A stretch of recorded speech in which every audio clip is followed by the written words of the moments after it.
Mr. Singh, Canadians could be unknowingly supporting these winning MPs. Should these MPs be named?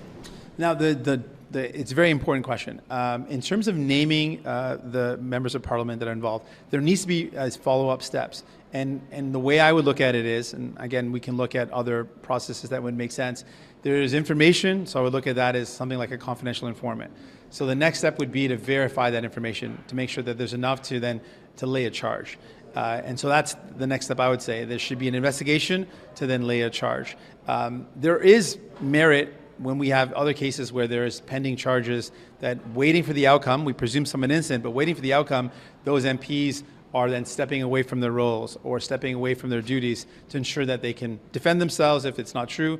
And if it is true, they're held accountable. So there has to be some steps, is what I'm trying to say. Ultimately, what those steps are, I think we should follow due process. I think it should be done in a fair manner, in a just manner, but it can't be ignored. It can't just be we've got these serious allegations and nothing happens. I'm suggesting next steps have to take place. Mr. Singh, if you receive this intelligence briefing and the intelligence points to NDP MPs being involved, will they be allowed in caucus and will they be allowed to run for re-election under the NDP banner, even if they are not criminally charged? If something happens, I'll let you know what my next steps are, but I will take steps. The difference between me and the Prime Minister and Justin and you just Chair said you don't know what the Chair steps are. doesn't even want to know. So he's not even going to look for the information. I'm requesting a briefing. I want to know what's going on.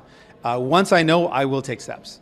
And so far, we've seen from the Prime Minister, we don't know if any steps have been taken. He's not said this. He's known about this since March, I think the 22nd of March of this year, and has done nothing. I will take steps if I receive information, and I will let you know what those steps are. How can you take steps if you can't divulge the information? If you kick an MP out, we will automatically know that's the person who's been named in the report. So how can you take steps and keep the secret? Well, there's lots of things that can be done. Once I have the information, I'll tell you what my next steps will be. But there are steps that need to be taken. And the fact that the Prime Minister has done nothing and that the Conservative Party leader doesn't want to know, those are both really troubling. I want to know and I want to take steps.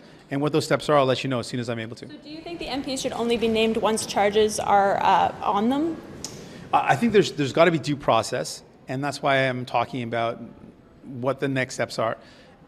Ultimately, there needs to be action taken. And the situation as it stands is that there's a potential of members of parliament sitting in the chamber behind me that have been working with foreign governments to interfere in our democracy.